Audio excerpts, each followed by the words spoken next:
তো হ্যালো বন্ধুরা, welcome to my YouTube channel Bikash issue mobile repairing. তো দেখতে পাচ্ছেন আমার কাছে একটা লাভা ফোন আছে, যেই ফোনটার হচ্ছে প্রবলেম আমাকে কাস্টমার বলেছে। এই ফোনটার প্রবলেম হচ্ছে কাস্টমার যখন ফোনটা চার্জিংয়ে লাগায় চার্জ হয়, কিন্তু চার্জটা স্টোর হয় না, স্টোর প্রবলেম মানে স্টোর হয় না।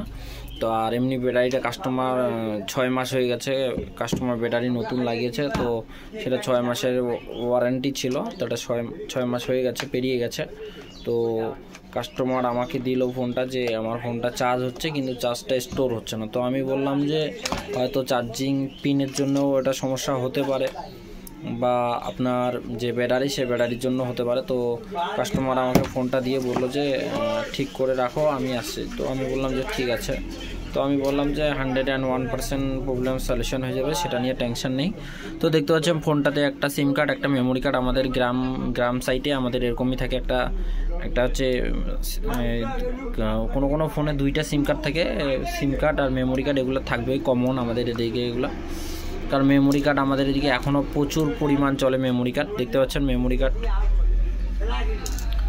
আর আমাদের এদিকে ডাউনলোডও এখনও পর্যন্ত কম্পিউটার থেকে ডাউনলোড করে মেমোরি কার্ডে ভরে। তো দেখতে পাচ্ছেন আমার কাছে ফোনটা এরকম। তো ফোনটার মডেলটা আপনাদেরকে দেখাই দিই। তো ফোনটার মডেলটা দেখতে পাচ্ছেন।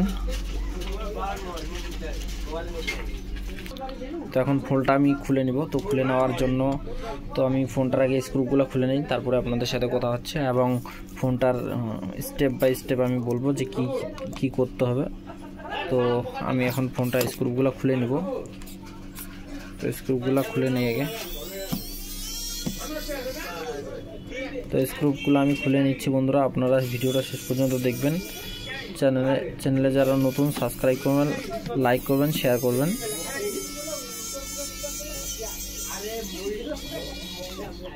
তো স্ক্রুগুলো খুলে নেওয়ার পর আপনার সাথে কথা বলছি। তো শেষ পর্যন্ত ভিডিওটা।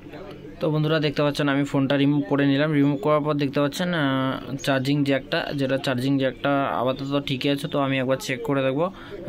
এইগুলা ফোনে যখন প্রবলেম হয়, এই প্রবলেমগুলো চার্জিং জ্যাক আর এই পিছনে যে ডায়োড, এই ডায়োড থেকে প্রবলেমটা হয়। তো ডায়োডটা যদি খারাপ থাকে তো চার্জ আমাদের স্টোর হয় না, আর যদি আমাদের চার্জিং জ্যাকটাও খারাপ হয় তাতেও আমাদের প্রবলেম হয়। এটা নিয়ে আমি একটা বিস্তারিত ভিডিও লাইভ আপনাদেরকে দেখাবো। আর আজকের যে ভিডিওটা দেখতে পাচ্ছেন, সবার প্রথম স্টেপ আমাদেরকে এটাকে ক্লিন করে নিতে হবে। ক্লিন করার পর দেখতে হবে চার্জিং পিন থেকে আমার ঠিকঠাক ভোল্টেজ আসছে।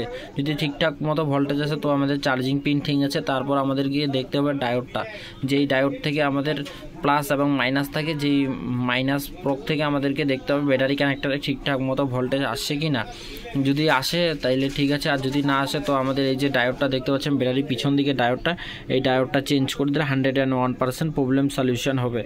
তো আমার অলরেডি আগের এরকম ভিডিও পড়ে আছে ইউটিউব চ্যানেলে, battery error, charging error, mobile চার্জে লাগাইলে এরার, এরকম প্রবলেমগুলো আমি সলিউশন করে দিয়েছি। অলরেডি আমার ভিডিও আছে, অ্যান্ড্রয়েড ফোনের অ্যাভেলেবেল ভিডিও আছে, আপনারা সার্চ করে নিয়ে দেখতে পারেন। আমাদের YouTube channel Bikash issue mobile repairing, আপনারা ইউটিউব চ্যানেলে সার্চ করবেন, সমস্ত কিছু ভিডিও পেয়ে যাবেন। তো দেখতে পাচ্ছেন ফোনটার আমার এরকম কন্ডিশন। তো ওটা আমি রিপেয়ার করব এবং ফুল গাইড দিব এবং ফুল ডিটেলসে ভিডিওটা আমি বলবো। তো এটা একটা ছোট্ট ভিডিও, যারা এখনো পর্যন্ত আমাদের ইউটিউব চ্যানেলটা সাবস্ক্রাইব করেনি প্লিজ সাবস্ক্রাইব করো, লাইক করো, শেয়ার করো।